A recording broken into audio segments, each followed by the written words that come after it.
வாழ்க வையகம், வாழ்க வையகம், வாழ்க வளமுடன். குரு வாழ்க, குருவே துணை. சிந்தனையை உடல் நலத்தை சீரமைத்து உய்வித்த குருவே வாழ்க. அன்பர்களே, ஆத்திச்சூடியும் ஆசானும் என்ற ஒரு பகுதியில நாம இன்றைக்கு சிந்திக்க இருக்கக்கூடிய ஆத்திச்சூடி 18வது ஆத்திச்சூடியான இடம்பட வீடு எடேல். இடம்பட வீடு எடேல் என்ற ஆத்திச்சூடிக்கு ஔவையார் என்ன ஒரு விளக்கம் கொடுத்திருக்காங்க அப்படின்னு பார்த்தீங்கன்னா, இடம் பட அப்படின்னா பெரிதாக அல்லது விசாலமாக, வீடு அப்படின்னா வீட்டை, எடேல் அப்படின்னா கட்டேல். அதாவது உன் தேவைக்கு மேல் வீட்டை பெரிதாக கட்டாதே, அளவுக்கு மேல் இடம் வீணாக கிடக்கும்படி வீட்டை பெரிதாக கட்டாதே அப்படின்னு ஒரு பொருள் சொல்றாங்க. சிறுக கட்டி பெருகவாள் என்பது பழமொழி. அளவுக்கு மிஞ்சினால் அமிர்தமும் நஞ்சு என்பதும் ஒரு பழமொழிதான். இந்த பழமொழியெல்லாம் பார்த்தீங்கன்னா நம்ம வீட்டுக்கும் பொருந்தும். ஒரு தலைமுறை முன்பு அடையாளமாக பேசப்பட்ட அரண்மனை போன்ற பிரம்மாண்டமான வீடுகள் இன்று விளக்கு கூட ஏற்ற வழியின்றி இருளில் மூழ்கியுள்ளதை ஒவ்வொரு கிராமங்களிலும் நகரங்களிலும் நாம் பார்க்கலாம். தேவைக்கு மேல் ஆடம்பர ஆசைகளுக்கு இடம் தந்து வீணாய் கிடக்கும்படி வீட்டை பெரிதாக கட்டி பின்பு அதை பராமரிக்க வழியின்றி தவிக்கும் பலர் உண்டு. அவர்களை நம்ம எல்லாம் கண்கூடா பார்த்திருக்கிறோம். கைமீறி பிறர் மெச்சுவதற்காக கடன்பட்டு தேவையற்ற ஆடம்பர அலங்கார பொருள்களால் வீட்டை நிறைத்து அதன் பொருட்டு அல்லல் படுபவர்கள் ஏராளம். வீட்டை கட்டுவது என்பது எத்தனை செலவும் சிரமமும் நிறைந்ததொரு செயலோ, அதே போன்று அதை பராமரிப்பதற்கும் பணம் தேவைப்படும். இன்று வீடு என்பது வசிப்பதற்கான இடம் என்பதை கடந்து சமூக அந்தஸ்தின் அடையாளமாக மாறிவிட்டது. அதாவது வீடு அப்படிங்கிறது பார்த்தீங்கன்னா, நம்ம இருக்கிறதுக்கு ஒரு சின்னதா ஒரு வீடு இருந்தா போதும்.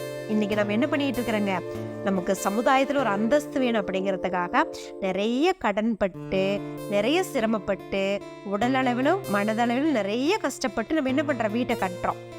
திரும்ப அந்த வீட்டில் பார்த்தீங்கன்னா நம்ம நிம்மதியா இருக்கக்கூட முடியாத அளவுக்கு என்ன பண்ணிடுறாங்க, உடல் மனம் சார்ந்த பிரச்சனைகள் நம்மளே துன்புறுத்துகிறது. அப்ப இந்த செல்வம், அதிகாரம், செல்வாக்கு இவற்றின் பொருட்டு மதிப்பளிக்கும் உறவுகள் மற்றும் நண்பர்களால் உண்மையில் பயன் எதுவும் இல்லை. நம்ம யாராருக்கெல்லாம் அவங்கள நம்மளை மெச்சணும், நம்மளை புகழணும் அப்படின்னு சொல்லி வீட்டை கட்டுறோமோ அவர்களால் நம்மளுக்கு எந்த ஒரு பயனும் இருக்காது. அவர்கள் ஒரு நாள் வந்து பார்த்துட்டு புகழ்ந்துட்டு போயிடுவாங்க. ஆனால் நம்ம என்ன பண்ணிட்டு இருக்கிறாங்க, அந்த பெரிதாக ஒரு வீட்டை கட்டுவதற்கு நாமல் எடுக்கும் கடனாகட்டும் எல்லா சிரமும் நமக்குத்தான். அவர்களது அங்கீகாரத்திற்காக வீண் செலவு செய்தல் முட்டாள்தனம். பிறரால் மதிக்கப்படுதல் என்பது குணநலன் மற்றும் பண்புகள் சார்ந்து இருத்தல் நலம். நமது குணத்தின் பொருட்டு மதிப்பளிக்கும் உறவினர் நட்பு வட்டத்தை மட்டும் கவனமாக பேணுதல் நல்லது. அந்த எண்ணிக்கை சொற்பமாக இருந்தாலும் இறுதி வரை உடன் இருக்கும். அப்ப தேவைகளை சுருக்கி எளிமையாக தூய்மையுடன் பகட்டின்றி வாழ்தலே சிறப்பானது. ஆடம்பர ஆசைக்கு ஒருபோதும் இடம் தரக்கூடாது. எந்த ஒரு பொருளையும் தேர்வு செய்யும் போது அதன் பயன்பாட்டு தன்மையின் அடிப்படையை முன்னிறுத்தி தேர்வு செய்தல் வேண்டும். அளவு அறிந்து வாழ வேண்டும். இதைத்தான் பார்த்தீங்கன்னா ஔவையார் கொன்றை வேந்தன்ல ஒரு பாடல்ல சொல்லியிருக்காங்க. வளவன் ஆயினும் அன்பு அறிந்து அழித்து உள் அப்படின்னு சொல்லியிருக்காங்க. இதற்கு என்ன ஒரு விளக்கம் அப்படின்னு பார்த்தீங்கன்னா, செல்வ வளத்தில் சோழனுக்கு ஒப்பானவனாக இருந்தாலும் பொருள் அளவை தெரிந்து அதற்கேற்ப செலவழித்து அனுபவிக்க வேண்டும். எனவே இடம்பம் என்னும் ஆடம்பரம் கூடாது, அது அழிவை தரும் என்பதால் இடம்பட வீடு எடேல் என்று ஔவையார் இந்த ஆத்திச்சூடியில் அழகா சொல்லியிருக்காங்க. அப்ப வீடு என்பது பார்த்தீங்கன்னா வெறும் பகட்டான ஆடம்பரமான பொருள்களால் அல்ல, அன்பால் கட்டப்பட வேண்டும்.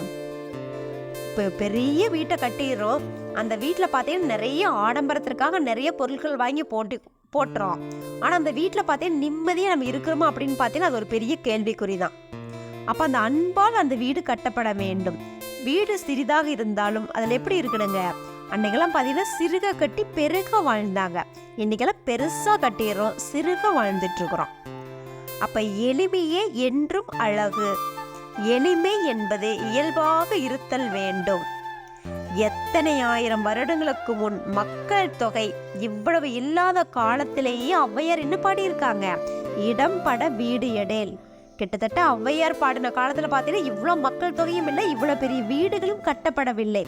ஆனால் அந்த ஞானி ஔவையார் என்ன சொல்லியிருக்காங்க, அப்பவே என்ன சொல்லியிருக்கிறாங்க, இடம் பட வீடு எடேல் அப்படின்னு சொல்லிட்டு, இந்த வீட்டை வந்து நீ ஆடம்பரத்திற்காக கட்ட வேண்டாம், அவசியத்திற்காக மட்டும் கட்டுவது சிறப்பானது அப்படின்னு சொல்லிட்டு போயிருக்காங்க.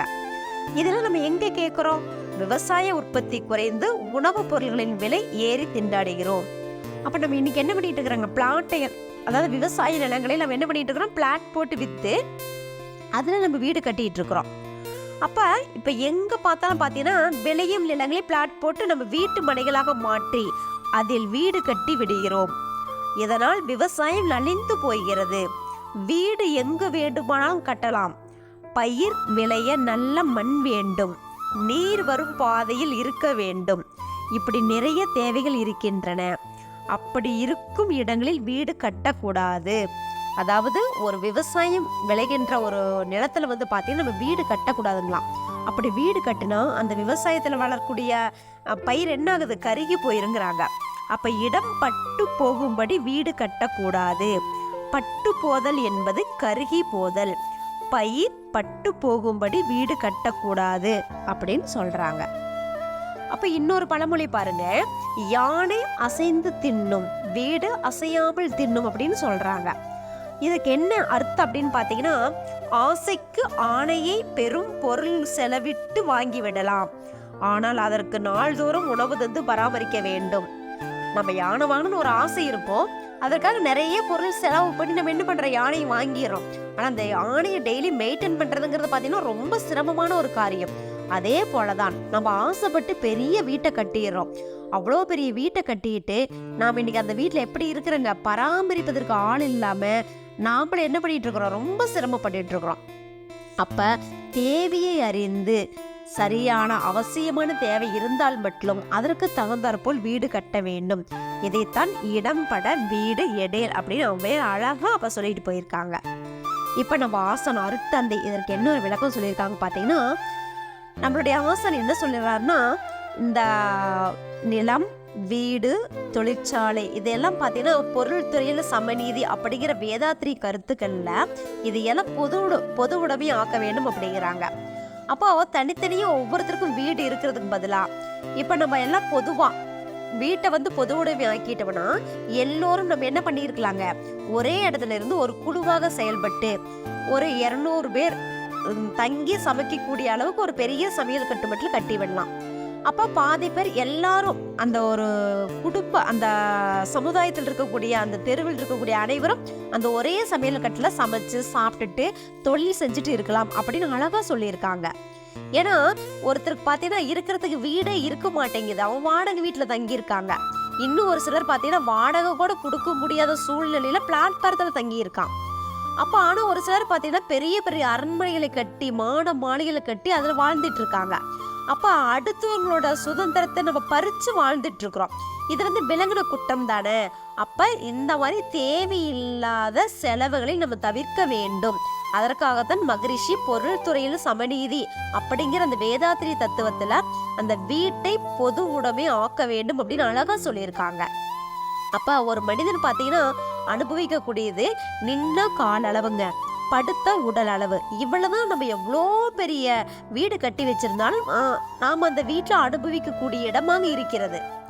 அப்ப நாம இன்னும் நம்ம நிறைய வேணும் எவ்வளோ பெரிய அடுத்தவங்க பாராட்டணும் அப்படிங்கிறதுக்கு நம்ம எவ்வளோ பெரிய வீடு கட்டினாலும் அதுல சிரமப்பட போறது நாம தான் ரொம்ப சிரமப்படுவோம். அப்ப நம்ம அதை மெயின்டைன் பண்றதுக்கு பாத்தீங்கன்னா நல்ல உடல் வலு வேணும், அதுல மனம் வளம் வேண்டும். அப்ப அதுக்கு வந்து நிறைய வேலையால கூப்பிட்டு மெயின்டைன் பண்ற அளவுக்கு நம்மளுக்கு பொருளாதார வசதியும் வேணும். இதெல்லாம் நம்மளுக்கு தேவையில்லாத ஒண்ணுங்க. போதும், நம்ம எவ்வளோ அனுபவிக்க போறோம். ஒரு மனிதனுக்கு சராசரியாக ஒரு சமையல் கூடம், படுப்பதற்கு ஒரு படுக்கறை இருந்தா போதுங்க. இதுவே ரொம்ப போதுமானதாக இருக்கும் அப்படின்னு அழகா நம்ம ஆசன அருட்தந்தி அவர்கள் கூறியிருக்காங்க. அப்ப இடம் பட வீடு எடேல் அப்படிங்கிறது பாத்தீங்கன்னா, நம்மளுடைய தேவைக்கு மேல் வீட்டை கட்டக்கூடாது அப்படின்னு ஔவையார் கிட்டத்தட்ட அந்த மக்கள் தொகை பெருக்கம் இல்லாத காலத்திலே சொல்லிட்டு போயிட்டாங்க. நம்ம உணர்ந்து அதை ஔவையாரோட ஆத்திச்சூடிக்கு ஏற்ப அந்த வகையில் வாழ்வோம் என்று கூறி, வாய்ப்புக்கு நன்றி கூறி விடைபெறுகிறேன். வாழ்க வளமுடன்.